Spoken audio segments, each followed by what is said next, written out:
Welcome to बोध Thakur IAS academy. My name is Rohit Kumar. आज हम बात करेंगे। आज 13 मार्च 2023 है और आज की जो प्रमुख करंट अफेयर है इसकी हम चर्चा करेंगे। द असम ट्रिब्यून्स और द हिंदू और इंडियन एक्सप्रेस से आपका लिया गया है। तो सबसे प्रमुख आज की जो करंट अफेयर है इसकी चर्चा करने वाले हैं। पहला जो है आपका वर्ल्ड वाइड फंड, आपने सुना होगा। वर्ल्ड वाइड फंड जो है जीएस थर्ड में ये प्रश्न के तौर पर बन सकता है। यूपीएससी में भी कई बार ऐसे प्रश्न पूछे गए हैं। असम पब्लिक सर्विस कमीशन में प्रश्न पूछेगा कि world wide fund for nature publish किसके द्वारा किया जाता है, या किस प्रकार का पब्लिकेशन उनका है, या किससे संबंधित है, या एनजीओ है, नॉन गवर्नमेंटल है, या इंटर गवर्नमेंटल है। इस तरीके के कई प्रश्न आपके एग्जाम में आ सकते हैं। तो इसके पॉइंट ऑफ व्यू से हमने ये लिया।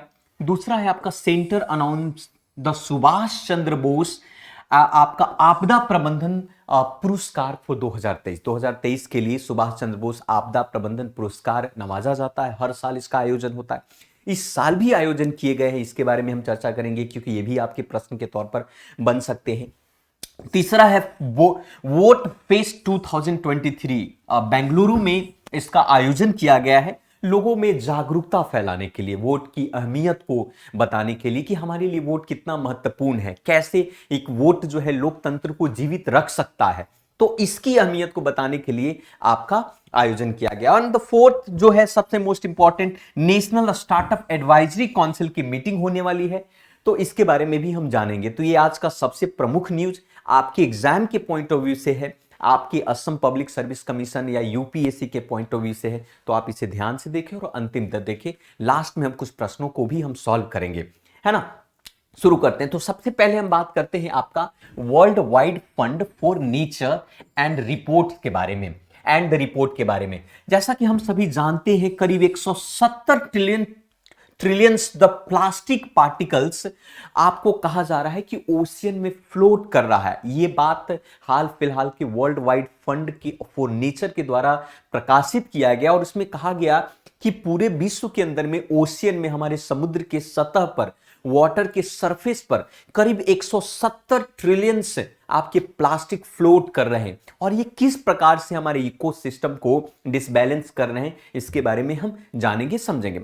दरअसल जो है कुछ इसके मुख्य पॉइंट की अगर बात करें तो ऐसा कहा जा रहा है कि दुनिया में जिस तरीके से प्लास्टिक और स्मोक हम लोग जिस तरीके से बढ़ा रहे हैं, पॉल्यूशन हम लोग दिन पर दिन बढ़ाते जा रहे हैं, चाहे साउंड पॉल्यूशन हो, सॉइल पॉल्यूशन हो, आपका वाटर पॉल्यूशन हो, एयर पॉल्यूशन, तो ये सारे पॉल्यूशन की बात करते हैं।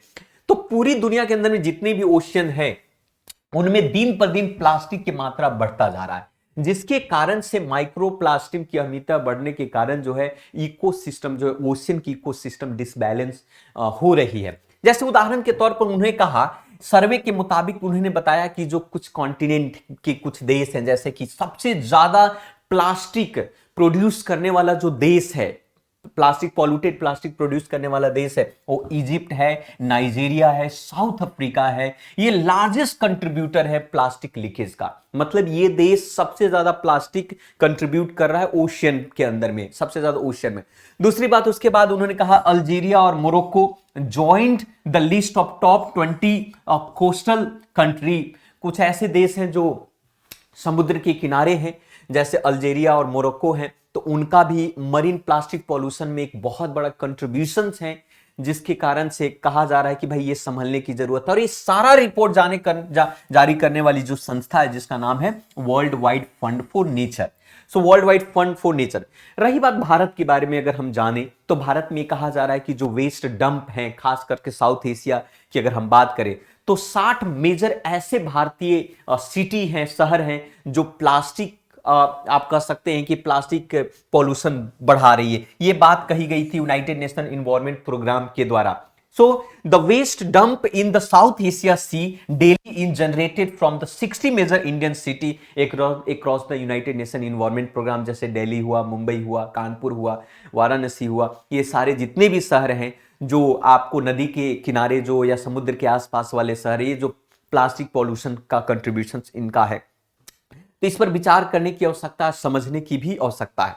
अब क्या हुआ कि इसके लिए कई विश्व के अंदर में बहुत सारी ऑर्गेनाइजेशंस काम कर रही है कि भाई प्लास्टिक पॉल्यूशन को कम किया जाए। हालांकि बहुत सारे ऐसे प्लान बनाए भी गए थे, पॉलिसी भी बनाए गए थे। 1998 अर्थात 1988 में आपका 1988 में एक अंतरराष्ट्रीय संस्था है जो international convention for prevention of pollution from सीप, उन्होंने क्या किया था कि अपने 5th शेड्यूल में एक बात को ऐड किया था कि हमें लीगली बाइंडिंग एग्रीमेंट के तहत उन्होंने कहा था कि 154 कंट्री जो है उन लोग सब लोग डिसाइड करेंगे कि किस प्रकार से, जैसे शिपिंग हुआ, फीस हुआ, नवल हुआ, इन सभी के माध्यम से प्लास्टिक का डिस्चार्ज को रोकेंगे। अक्सर हम समुद्र में जाते हैं फिशिंग को लेकर और नेट जाल वहीं पर छोड़ देते हैं, या कह सकते हैं कि समुद्र में आपका शिप चल रहा हो और बहुत सारे प्लास्टिक जो हम डंप कर देते हैं समुद्र के अंदर में। तो इन सभी चीजों के लिए कंपलसरी एक ऑर्गेनाइजेशन है, इसको ये बात कही गई थी। उसी प्रकार से बहुत सारे और भी ऑर्गेनाइजेशन, जैसे आपका United Nations convention of law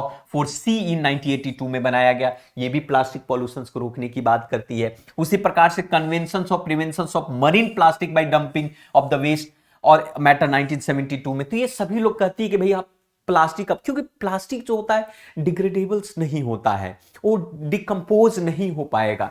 अब ये माइक्रो प्लास्टिक जब हमारे बॉडी शरीर में जाएंगे तो भिन्न भिन्न प्रकार की बीमारियां उत्पन्न होगी। मछलियां जब उसको लेंगी तो बायोमैग्निफिकेशन होगा, बीमारी के तरह तरह का परिणाम तो ये होगा कि इकोसिस्टम भी डिसबैलेंस होगा और नए नए बीमारियां भी जन्म होंगे। 1991 में प्लास्टिक इंडस्ट्री ट्रेड एसोसिएशन बनाया गया था, उसने ऑपरेशन क्लीन स्वीप के नाम से एक लॉन्च किया था, जिसका मेन मकसद था zero loss plastic planet, zero loss plastic planet और powder and flag from the factories, है ना। तो उसमें कहा गया था कि भाई हम धीरे धीरे करके प्लास्टिक को खत्म करेंगे, जीरो करेंगे, लेकिन ऐसा संभव नहीं हुआ। आपने पिछले क्लास में भी, बहुत सारे क्लासेस में आप इन्वायरमेंट पे पढ़ेंगे कि प्लास्टिक को रोकने के लिए कई ऐसे आपके भारत देश के अंदर में भी एक्ट बनाए गए हैं, है ना। सॉलिड वेस्ट मैनेजमेंट भी इससे संबंधित चीजों पर बात करता है। तो ये चीजें हैं। अब थोड़ा सा हम लोग समझ लेते हैं world wide fund for nature के बारे में, क्योंकि आपको एग्जाम में प्रश्न के तौर पर पूछेगा। सबसे पहला तो प्रश्न ये होता है कि आपको स्टेटमेंट भी ये दिया जाएगा कि ये जो WWF है, world wide fund for nature है, ये एक तरीके से इंटरनेशनल नॉन गवर्नमेंटल ऑर्गेनाइजेशन है। प्रश्न में या स्टेटमेंट में दे देगा कि भाई ये इंटर गवर्नमेंटल ऑर्गेनाइजेशन है, लेकिन याद रखने की जरूरत है नॉन गवर्नमेंटल ऑर्गेनाइजेशन है, एक तरीके से एनजीओ है ना। And it is a working in the field of wildness preservation, reduction of the human impact on the environment, इसके लिए काम। इसकी स्थापना 1961 में की गई थी, 1961 में की गई थी, और इसका हेडक्वार्टर जो है आपका ग्लैंड स्विट्जरलैंड में है, इसकी हेडक्वार्टर आपका।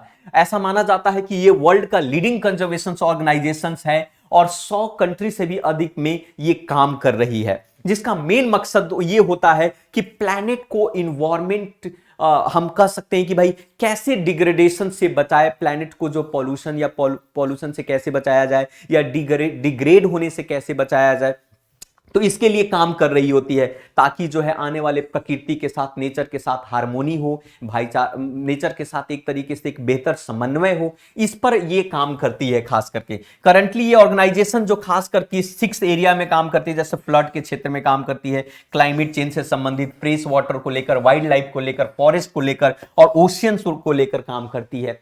यही संस्था जो WWF एक ऐसी संस्था है जो लिविंग प्लैनेट रिपोर्ट नामक जारी करती है। ये लिविंग प्लैनेट रिपोर्ट जो है हर 2 साल पर, पिछले 1988 से 1988 से पिछले हर 2 साल पर इसको जारी किया जाता है। तो प्रश्न में आपको पूछेगा कि भाई लिविंग प्लैनेट रिपोर्ट क्या है या किस संस्था के द्वारा जारी किया जाता है, तो ये WWF के द्वारा जारी किया जाता है। तो ऐसे प्रश्न आपके एग्जाम में आएंगे। एक प्रश्न है जिसकी हम चर्चा कर लेते हैं।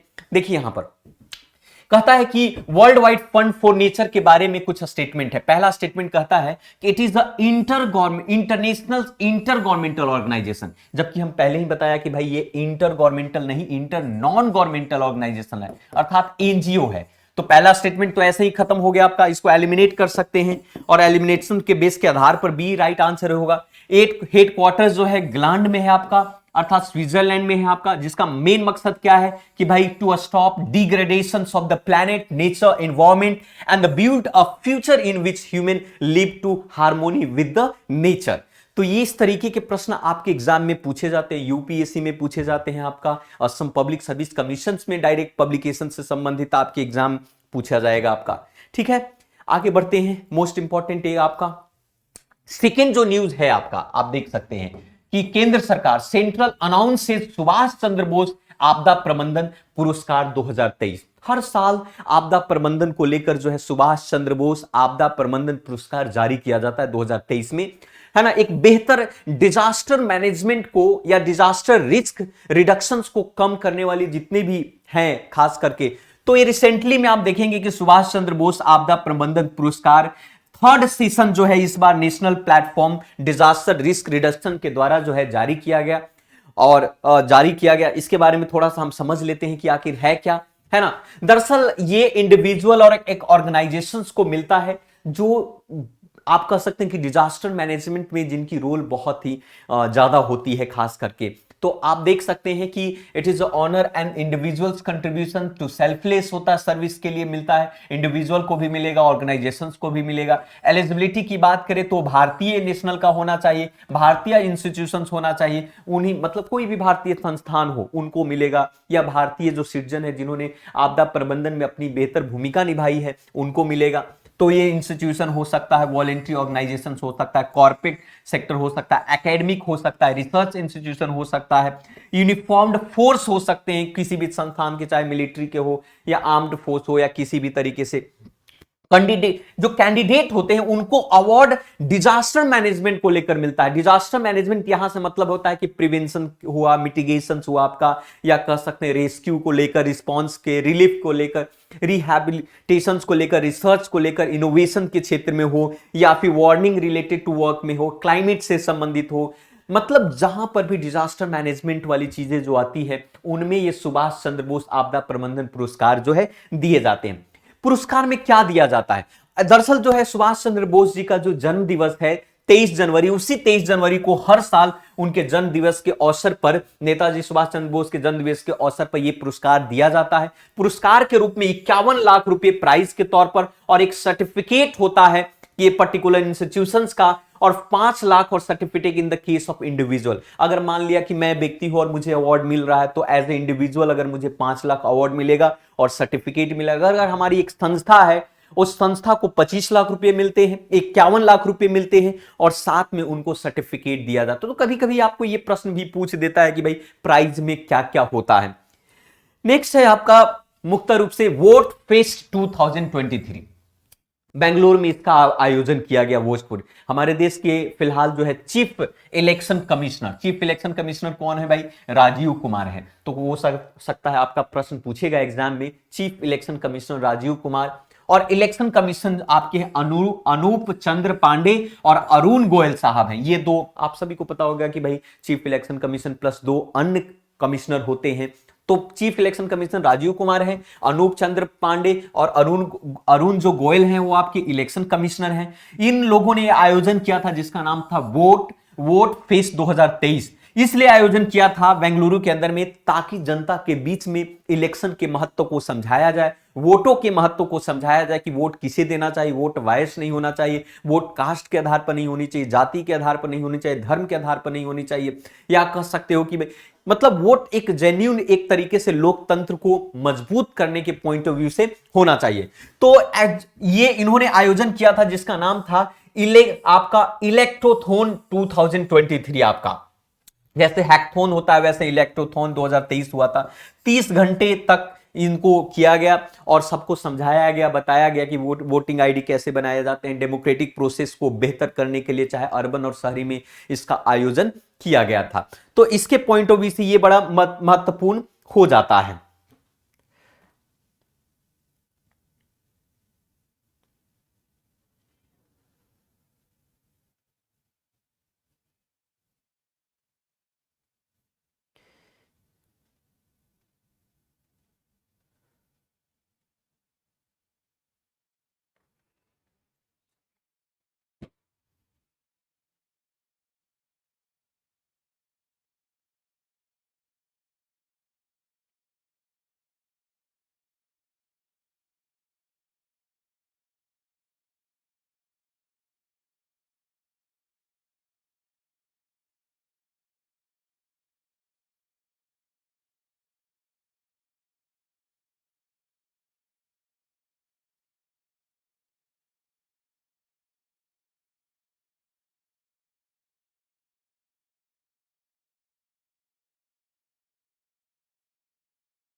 नेक्स्ट है आपका national startup advisory council. National startup advisory council का मीटिंग होने वाला है, 6th मीटिंग होगा आपका, है ना। तो इसके बारे में भी जल्द ही मीटिंग होने वाला है। थोड़ा सा हम इसके बारे में समझ लेते हैं कि आखिर ये है क्या और इसमें नेशनल स्टार्टअप एडवाइजरी काउंसिल होता क्या है। दरअसल ये जो it was a constituted by the department for promotions of industry and internal trade के द्वारा, DPIIT के द्वारा इसको बनाया गया था, है ना। ये मुक्त रूप से ministry of commerce and industry के अंदर में काम करती है। तो कई बार अब जो है आपको डिपार्टमेंट से संबंधित प्रश्न पूछ दिए जाते हैं या प्रश्न पूछ देगा कि भाई किस मंत्रालय के तहत काम करती है। स्टार्टअप का मतलब जो भी लोग, जैसे फॉर एग्जांपल आपके पास कोई आइडिया है और उस आइडिया को आप इंप्लीमेंट करना चाहते हैं, आपके पास पैसे नहीं है, तो आपको पर्टिकुलर संस्था, जो फाइनेंशियल संस्था है, वो आपको पैसे देती है, आप स्टार्टअप करते हैं, शुरुआत करते हैं, आप बिजनेस अपना बनाते हैं आपका, है ना। तो वो स्टार्टअप है, सिंपल सी बात है। तो इसके लिए संस्था बनाई गई थी ताकि देश के अंदर में एक स्ट्रॉन्ग इकोसिस्टम, बेहतर इनोवेशन और स्टार्टअप हो, ताकि देश में इंप्लॉयमेंट का जनरेशन हो, देश की जीडीपी बढ़े। इसके लिए ये व्यवस्था किया गया था आपका।